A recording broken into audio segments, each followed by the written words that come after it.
everyone, and thank you to EDS for inviting me along this morning to talk.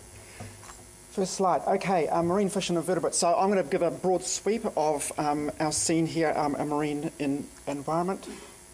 New Zealand's marine realm, an enormous place. Includes the territorial sea, the exclusive economic zone, and the extended continental shelf, which you can see dotted there. It totals 5.7 million square kilometres. It's vast. Area 20 times larger than the New Zealand landmass. So that's the area that we're responsible for. Comprises almost 1.7% of the world's oceans, and extends from the sea surface to 10 kilometres deep, an enormous volume of three-dimensional space. We've got a very varied marine environment. The seascape, it's a very complicated place. New Zealand itself is just a small emerged part of a submerged continent, Zealandia. A variety of seascapes, a consequence of where we sit on the Australian and Pacific plate boundaries. Extension over 30 degrees of latitude from the subtropics to the sub-Antarctic, a very complex coastline, and bathes in warm and cool currents. Just to show you how complicated we are, compare the seafloor topography here shown in different colours around Australia, pretty simple place really, and compare that to our seascape. You can immediately see that it's a very complicated place. And consequently, we have got a lot of distinct marine habitats, which are filled by a huge variety of different critters. There's 17,000 known species, including a whole bunch we've still got to describe, and the estimates of the numbers of species yet to be found ranges from 17,000 to over 30,000.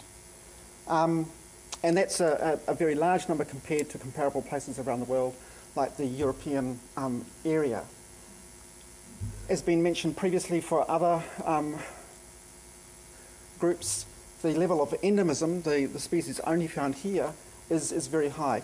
Overall, it's 44%, but it ranges as high as 95% for sponges, a little bit lower for mollusks at 84%, ascidians, that's sea squirts, at 75%, bryozoan, lace corals at 60%. So enormous numbers of species that occur only here, and that means there are consequences of that. So it makes the task of determining impacts much more difficult. There's this huge numbers of undescribed species. Things may be happening and affecting those species before their presence is even known. The high levels of endemism in many taxa means that New Zealand can't be reliant on the stewardship of other countries. They're our treasures, and we have to be their guardians. And this need for self-reliance challenges our policymakers and managers to do the right thing. Amongst that suite of species, though, just like the birds and the marine mammals, we've got a number of species which are highly migratory. Here we have white sharks that Malcolm Francis and others have been working on, showing they're going over to Australia to feed, I guess. And then they return back to our coastlines. So this is an annual move. And so their management, their success depends on our close collaboration with agencies overseas to maintain their numbers. So as others have indicated, we've only arrived here very recently, whereas our flora and fauna have been here for a long time. We arrived 800 years ago, but we arrived with technologies which were already very efficient. And the impact of small human populations, first Maori, then European, on the particularly vulnerable species was rapid and quite dramatic in some cases. And as you've heard from other speakers, populations of marine mammals, seabirds, fish and invertebrates were depressed by these actions. But unlike the terrestrial ecosystem, we're very lucky in the marine area. Most species are still out there, which gives us management hope, I guess. And modern controls on catches, on fisheries catches, are allowing some species to recover. And we've just heard about the success story for New Zealand fur seals. However, there are some legacy issues, and here's an example of the green shell mussels, which used to occur out here in the Firth of Thames in the lower part of the Hauraki Gulf. Areas in green there show the extent of the mussel beds 100 years ago. Fishing started and then rapidly came into a decline in the mid-60s, with a consequential loss of reflux structures on which other things lived, and also a huge loss of filtration capacity. Those mussels were filtering an enormous volume of water every day. And there are efforts now to explore whether restoration is actually possible. So the consequence of fishing is that biomass overall decreases, and here's an interesting contrast between the situation in the Hauraki Gulf and the situation along the Otago-Catlins coastline. You can see in the Hauraki Gulf that over time, over the last not quite 100 years, then the biomass of commercially fished species has declined by over 50% overall, whereas on the Otago-Catlins coastline, where fishing is less intense, the declines have been much less.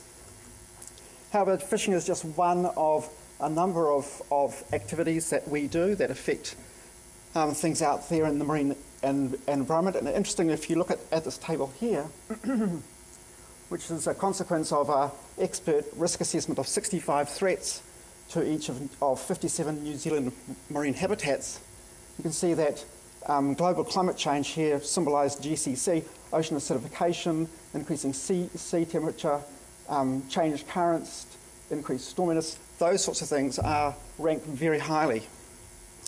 You've also got bottom trawling and other activities that we carry out in the marine environment there.